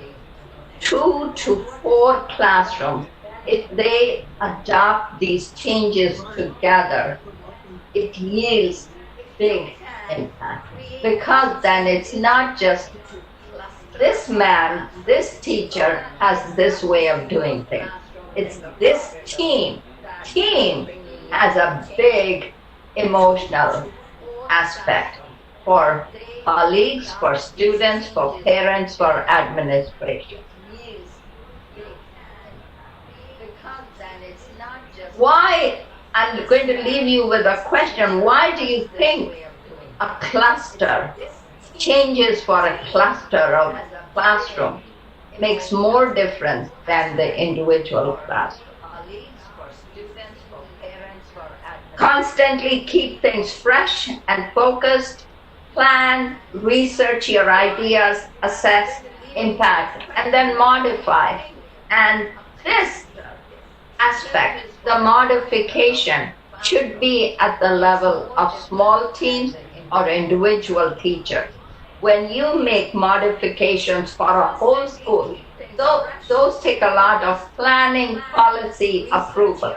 But small changes in your classroom are within your reach. And that's what I have to share. Simple thing, I think simplicity is the best. And start simple, start slow, start with one or two colleagues, and I think you can make big changes to your satisfaction as an educator and to the success of the student. So that's what I have to share, and I hope I was able to bring in one or two ideas that were of merit, that would help people to take their idea of inclusive education into their classroom. Thank you. Thank you, Dr. Kumar. Very well prepared and explained your formal presentation. And one or two questions I have received which are to be addressed by you. How a teacher can ensure that his or her or mood are non-discriminatory and inclusive school data while he is teaching in inclusive classroom. Dr. Kumar. I'm very sorry, but Mr. Malik, I could not hear you. Can you say it again, please? How can a teacher ensure that his or her thought or mood are non-discriminatory in an inclusive school setup while he is teaching in inclusive classroom? That's a very good question. Thank you for asking that. And many times, discrimination starts with our own biases, our own stereotypes, our prejudice. So starting the day with thinking about how can I take away one aspect of prejudice, bias, or discrimination, you can see that within a month, you can actually be at a much bigger place. But you want to start small, and you want to make sure that Are you still able to hear me? Yeah. Okay. So I would say start with that and make sure that the parent is able to understand what you are doing. Because if the parent is able to understand what you are doing, when the child tells the parent at home what the teacher said, and the parent does not move away, does not belittle, and actually encourages the child to go with that notion, that's where discrimination, many times it is perceived more than real. So we have to work with the reality and the perception hand in hand. Thank you very much, Dr. Kumar, for giving your valuable time. Now we move ahead. Over to next resource person to interview. Now we have Dr. Bharti with us. Dr. Bharti, Associate Professor of Department of with Special Educational Degree. Is a postgraduate. NCRT is a postgraduate in physics, Delhi University, and PhD. PhD in Education from Central University of Education, University of Delhi. Title for her PhD thesis was Inclusive Education in Primary Schools from Resistance to Reality. She has organized many orientation programs for teacher educators on issues and concerns associated with the education of children with special educational needs via distance mode by using NCRT EduSat network and also face to face. She has acted as a resource person for various services training programs organized by institutions like NIVH, RIEs, TTEs, SCERTs, guides, etc. Recently, she has prepared guidelines for making pre-service teacher education inclusive and developed handbook for regular teachers suggesting strategies for including children with autism in classrooms. Currently, she is working on making science classrooms and laboratories inclusive for children with visual impairment. Over to you, Dr. Bharti ma'am. Thank you. I hope I am audible. Please confirm. Okay. Thank you. So, thank you all for this opportunity to be part of this international webinar. I'm very delighted to be part of this entire event with such large audience. And before I begin sharing my thoughts with you all, let me say a few lines in very brief about the organization of which I am a part. I'm faculty National Council of Educational Research and Training, which is very fondly called as NCERT by one and all. And it's not a one organization, it's a cluster of organization which has 5 sister concerns in the form of regional institutes of education. They are located in 5 different parts of our country or regions of our country, and each regional institute of education caters to the preparation of teachers via their various pre-service teacher training programs and also conducts in-service teacher training programs. Apart from these regional institutes of education, we also have a Central Institute of Educational Technology, which is located in New Delhi itself, and within its premises, we have National Institute of Education. This CIT and National Institute of Education, we very fondly call them as NCERT. And NCERT is known for its exemplar school curriculum, school syllabus, and textbooks. We prepared the exemplar curriculum, textbooks, and syllabus for the entire nation, and then education being the state subject, the states and union territories across India are free to either adapt or adopt or contextualize the exemplar materials prepared by NCERT. Okay, now coming back to the theme of this seminar, reaching the unreached. I being the last speaker, so I shared the responsibility to provide the practical examples that we are doing in India. And yeah, I hope my screen is also visible in presentation mode. Yes, ma'am. Okay, thank you for confirmation.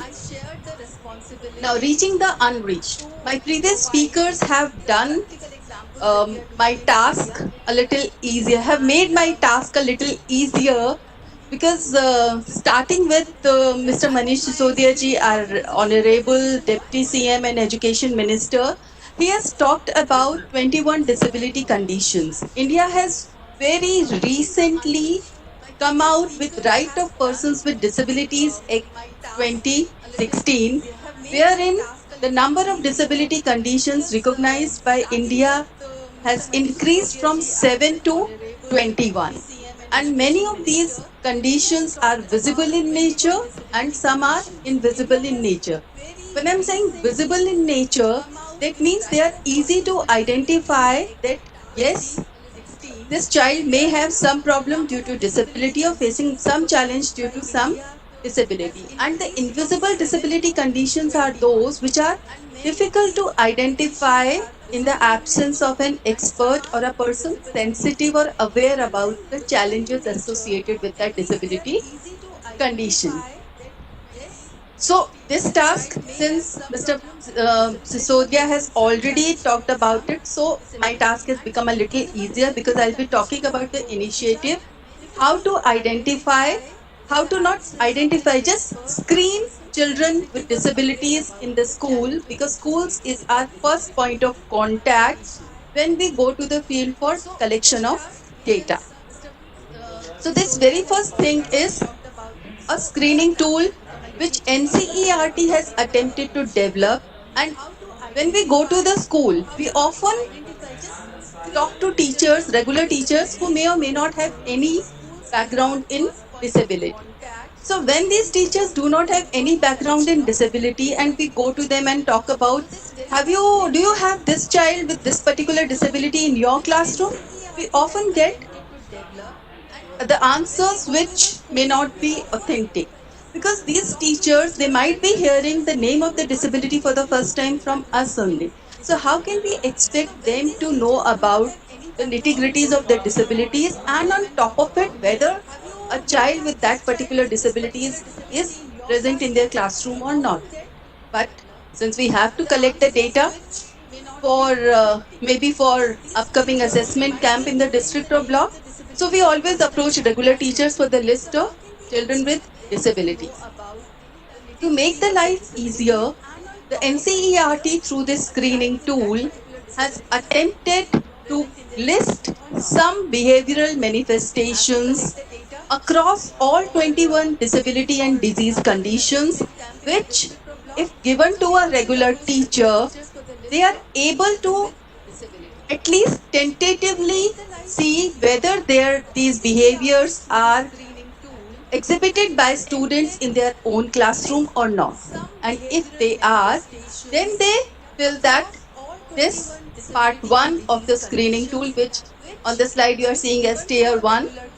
So this tier 1 form is to be filled by regular teachers, and it doesn't have any technical jargons. Even we have refrained ourselves from giving the name of disability to the teacher so that wrong labeling doesn't occur. Professor Rose has mentioned about labels being fake, labels being useless. Of course, labels are for materials and things, they are not for children. So once the regular teacher fills this tier 1 form, they give it to the special teacher or to their head teachers. Now, if the special teacher is not available in the school, then this tier 2 form is to be filled with the help of the primary health center functionaries, because they are aware of some awareness, some knowledge about disability conditions and disease conditions. And this form 2 is like a small booklet which describes each of these 21 disease and disability conditions along with their dominant symptoms, so that it also acts as a ready reckoner. So this is the very first initiative that we have started last year. The screening tool is almost in the finalization stages, and maybe within 7 to 8 months we can see it's working in the field. We have already tested this screening tool in few states in India. The next initiative is, yes, you can see a YouTube link on the screen. It's a YouTube link wherein you can see a small video demonstrating a textbook which is in print, but it can also be read by children with visual impairment. Now you must be wondering, children with visual impairment, even blindness, reading the same printed book. Let me show you a very small video on this. It is an excerpt from the link that I have shared above.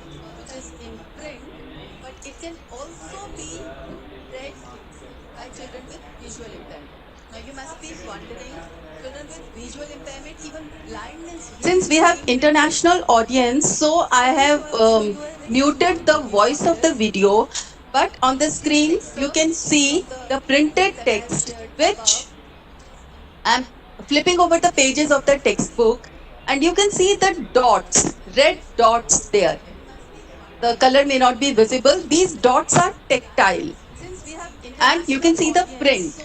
This is our class 5 textbook, language textbook in English prepared by NCERT. The print can be read easily by the students who doesn't have any visual impairment.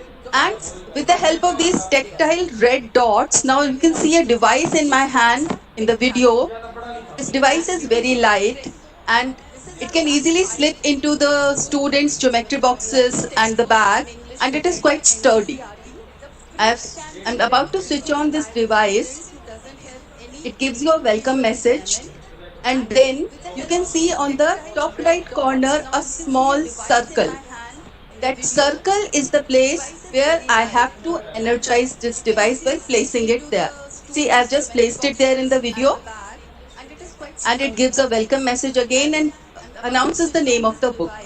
Now on this page, you can see lot of pictures. Now children with visual impairment usually find it difficult to access these pictures due to the nature of their challenge or disability they are facing. So what this device does is, if we keep it on the picture, it provides the audio description of the picture. And if it's an inclusive classroom, there are children with visual impairment and without visual impairment. Lot of noise may be generated due to this device speaking. So we have a provision of headphones also within this device. So one ear jack goes in the ear of one child and another goes in the ear of another child who is sitting or sharing the same desk, so that the same textbook can be read, used by both children with and without visual impairment. We call this Ek Hi Kitab Meri Bhi or Tumhari Bhi in Hindi, and in English we call this the same textbook used by you and me, the same printed textbook. When children share their textbooks that are printed, the feeling of alienation is dissolved to quite an extent. Now, if you'll ask me whether these textbooks are available in NCERT web, sales counter or website, I'll have to say that this is just a prototype. We are in the process of producing it in bulk and making it available across nation. Now, since I've been asked to share the initiatives in India, so this is the second initiative that we are working in the National Council of Educational Research and Training. Next, a lot has been said about autism.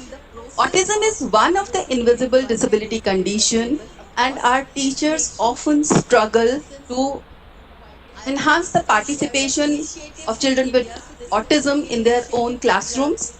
So NCERT has come out with this handbook for teachers for including children with autism in the primary classrooms. And based on this handbook, we also have a video which is titled Seekhne Ki Raah Par in Hindi.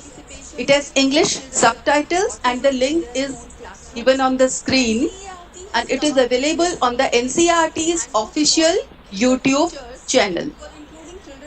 It's a beautiful video which shows some strategies which we have picked up from the book, how to implement it in the regular inclusive classroom.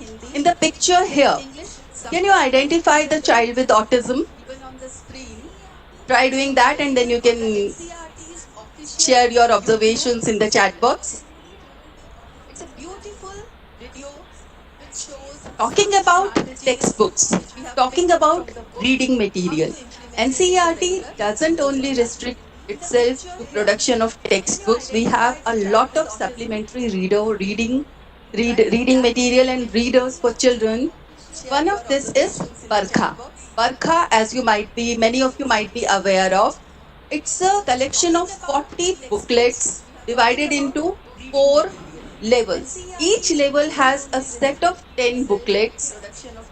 Level 1 has one line text and lot of pictures.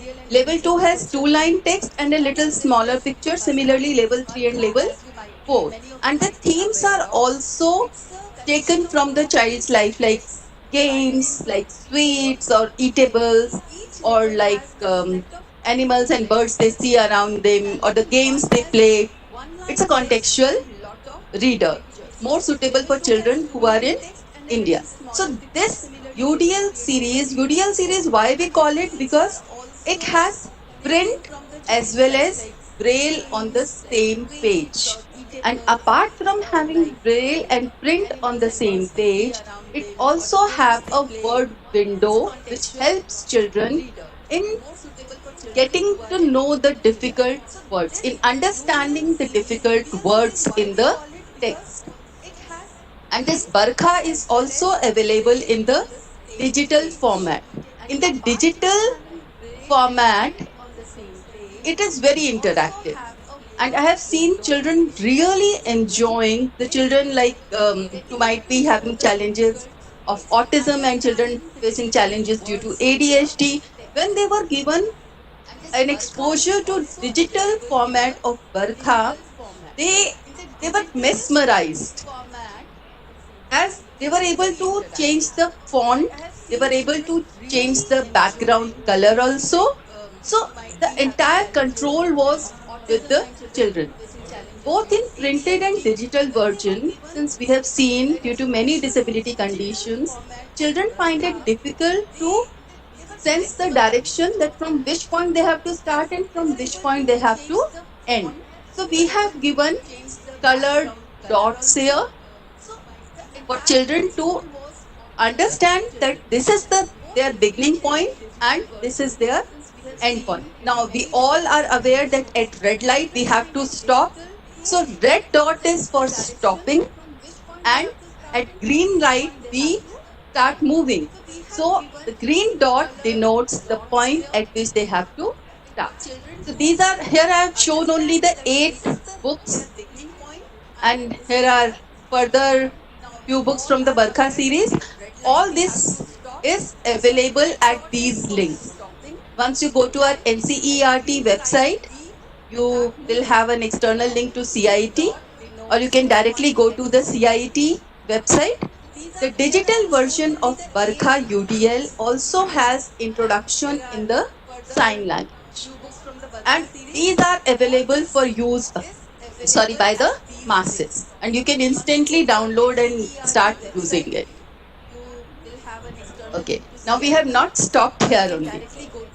Working for children with visual impairment, is one of the easiest thing, and we have been started working with that kind of disability in the initial years. And children with hearing impairment somehow take the backseat because it may not have been very easy to work with them because they are not able to hear. So the mode of communication with them is the sign language. So NCERT, CIT with its sister concern CIET, Central Institute of Educational Technology, has made a very humble beginning in producing content of few textbooks in sign language. All this content is also available in our CIT's website, and I'm calling it a humble beginning because we have just started making these sign language videos, and they are available only for these around 11 small topics chosen from NCERT textbooks. The link is also displayed on the slide. So you can access these sign language videos and start using them instantly. They are available. So, and in the coming months, you may see more and more such videos which will enhance accessibility of textual material for children with hearing impairment. And we haven't stopped here only. We have worked for regular teachers also. As I mentioned, regular teachers may or may not have some background with disability studies. So NCERT has brought out 2 handbooks apart from the handbook for regular teachers on autism. These are the handbooks which tells teachers how to involve children with disabilities across subjects at primary stage and as well as upper primary stage. The examples given in these two textbooks are taken from the NCERT textbooks and they can be used.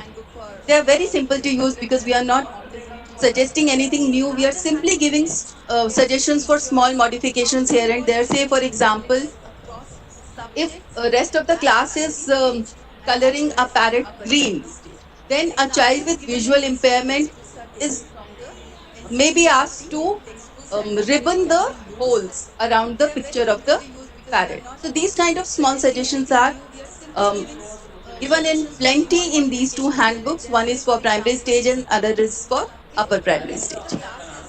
Then, as you all aware, that for children with visual impairment, learning geography is an uphill task, especially due to the extensive map work which is involved in social sciences.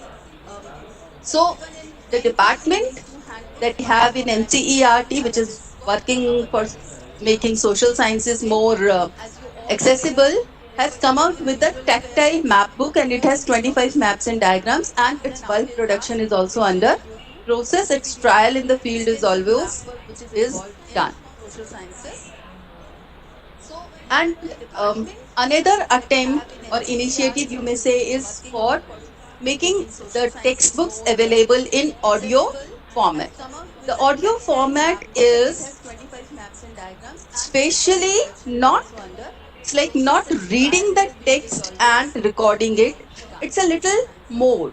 And what more is there? The audio description of the pictures in the textbook. And under this initiative of audio books, we have completed almost English and Hindi language textbooks for all the classes. Few textbooks of other subjects are also available in the audio format. And the biggest challenge that we are facing is with the mathematics textbooks, which are going to start converting into audio books a little soon. And the link, yes, these audio textbooks are also available in the CIT website, and they are ready for use by the regular teachers in their own classes. So this is another initiative that NCERT has worked upon, and yet we know we have a lot more to do. And now you can also say that e-Pathshala app is also there, which also has the provision of converting text to speech. So this is another thing that the future has in e-Pathshala app that you may download on your mobiles, and that is also quite accessible.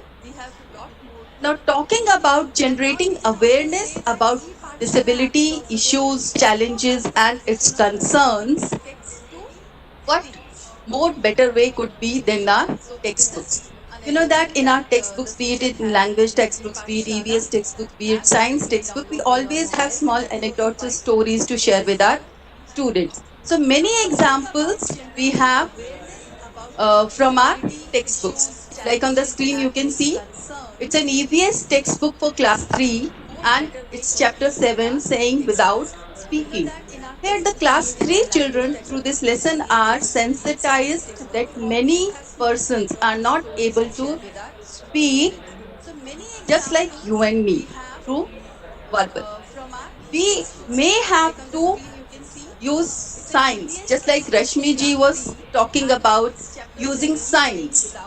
So similarly, we have many people who may not be able to speak, but they rely on sign language. And sign language is not very difficult to learn and use. The only thing is once you start practicing it, the more efficient you become. And you will be surprised to know that sign language also has its own grammar. And Indian Sign Language may have some signs which are different from the American Sign Language or the British Sign Language. So it's like we have in India lot many dialects. So similarly, we can say about the sign languages of different places. Another example that I want to share here is again from the EVS class 3 textbook, chapter 13, which says sharing our feelings. And as you can see from the picture, it's a boy wearing dark glasses, and you can see the white cane also. The white cane is a giveaway that this boy might be having visual impairment or may not be able to see completely. Now the book opened in front of him might be the braille book because of its huge size.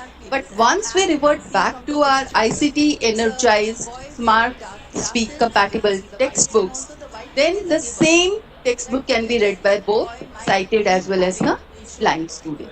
And it's not that we have examples and stories of children and persons with disabilities only in EVS classes and only for class 3. No, it's not that. Due to paucity of time, I have picked up very few examples. And here is another example again from the class 3 textbook from Marigold and the unit 9. He is my brother is the title of the lesson, and all the details about all these initiatives are available in the CIT website. Now I see some worried look on the Professor Pal's face. So I'm about to end my presentations. And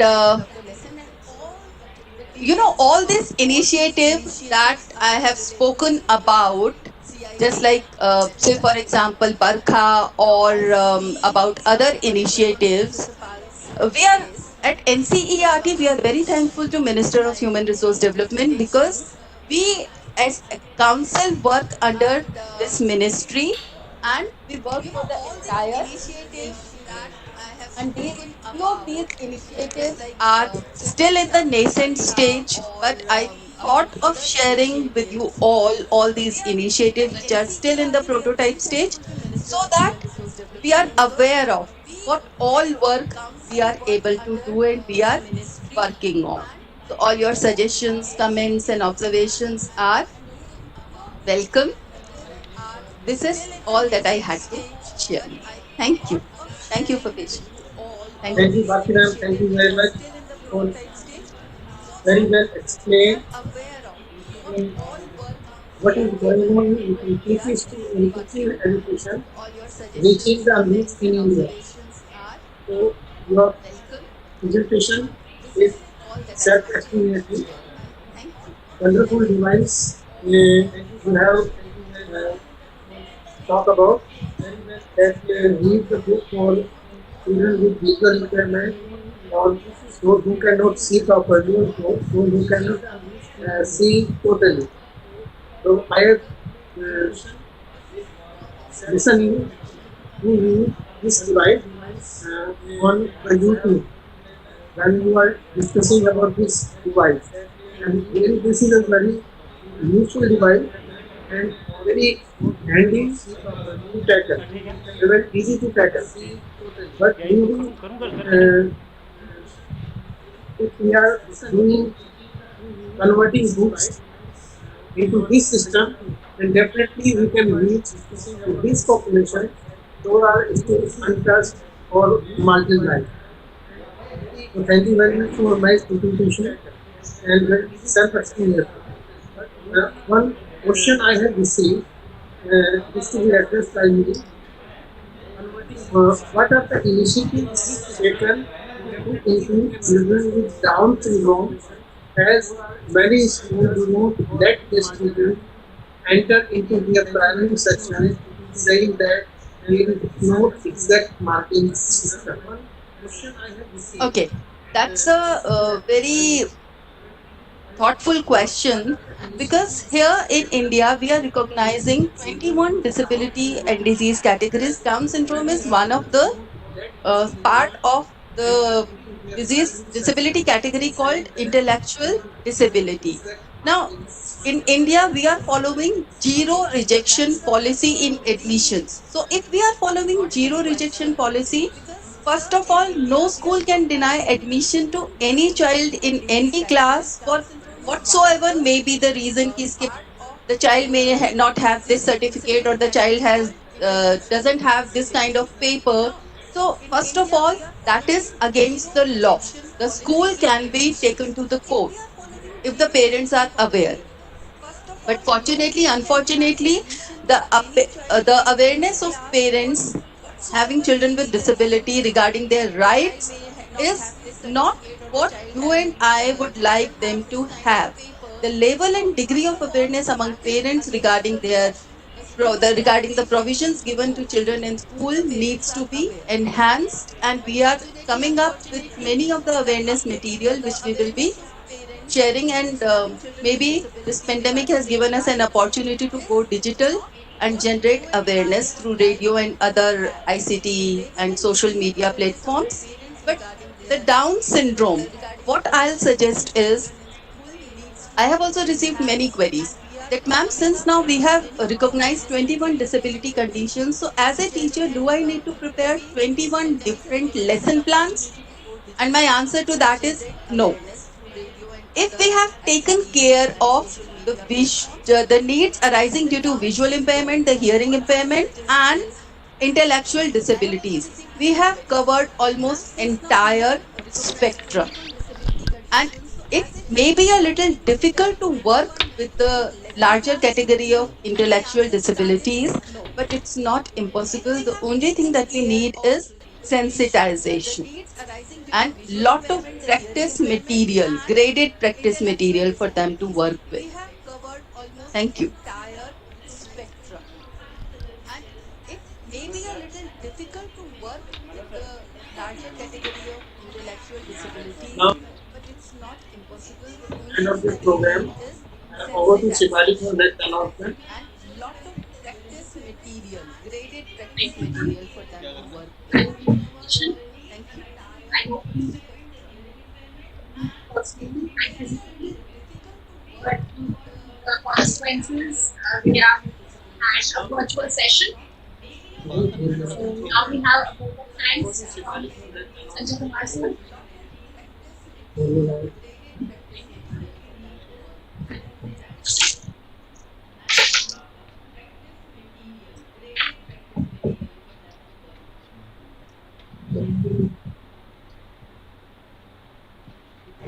Good evening, everyone.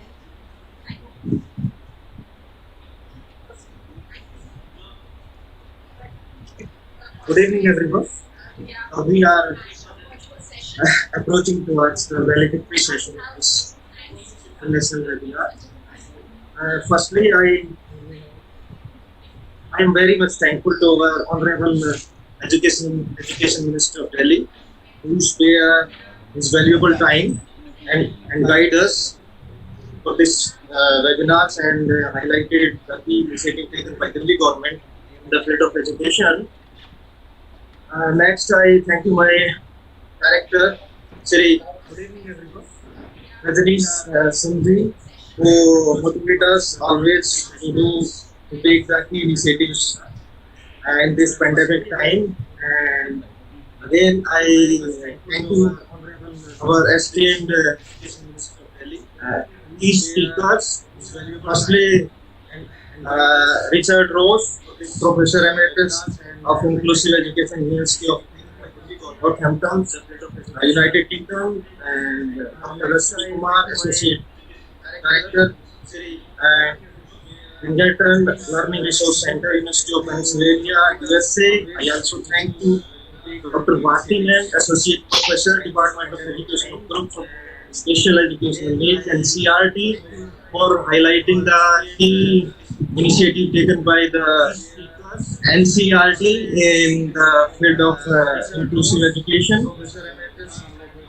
Lastly, I thank you all my participants who are from India and all over the world who have participated in this international webinar and show keen interest in attending this webinar. We have gotten the overwhelming response all over India and world, and we have gotten more than 12,000 registration from everywhere, and we are again very much thankful to all the participants who have participated in this webinar.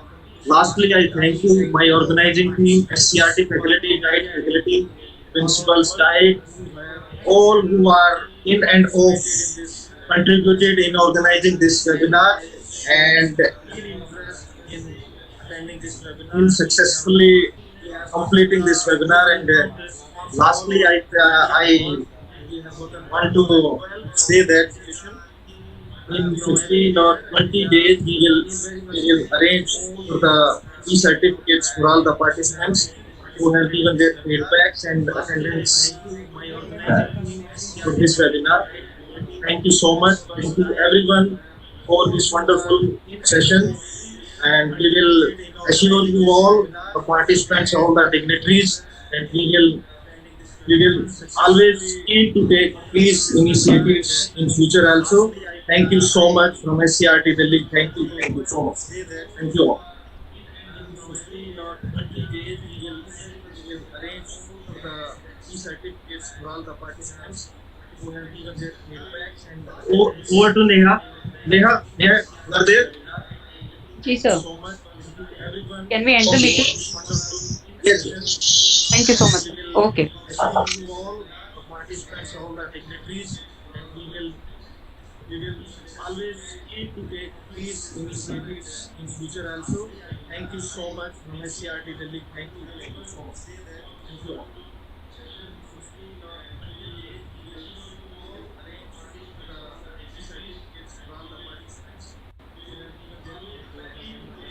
Over to Neha.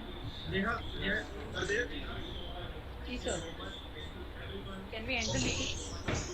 Yes. Thank you so much. Okay.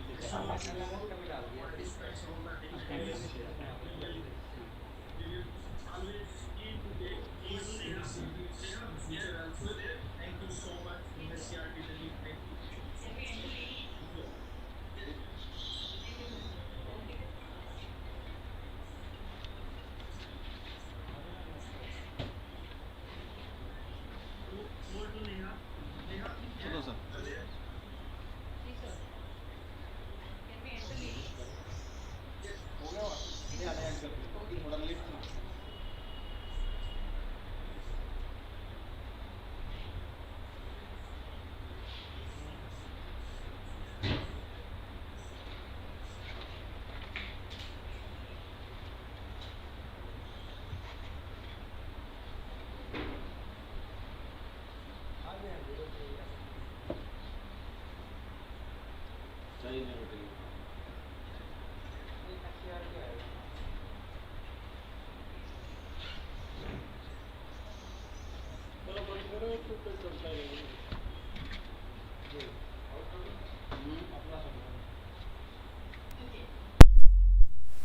जो presenter हुआ ना उनको हम उसका Webex वाला link देंगे जी। Battery down हो गई। हाँ सिर्फ बोलना है मैम।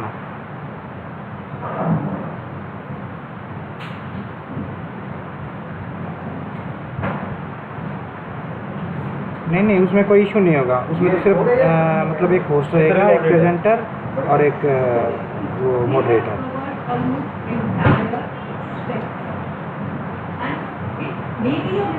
हाँ जी बीच में क्या वो तो जैसे कुछ भी क्वेश्चन आप बोलोगे उसी को लेके क्वेश्चन मॉडरेटर क्वेश्चन पूछेगा ना, तो आप टॉपिक करा रहे हो, उस टॉपिक में से कुछ क्वेश्चन वो क्वेश्चन आपसे पूछेगा। शट डाउन हो गया ना वैसे। हाँ शट डाउन वो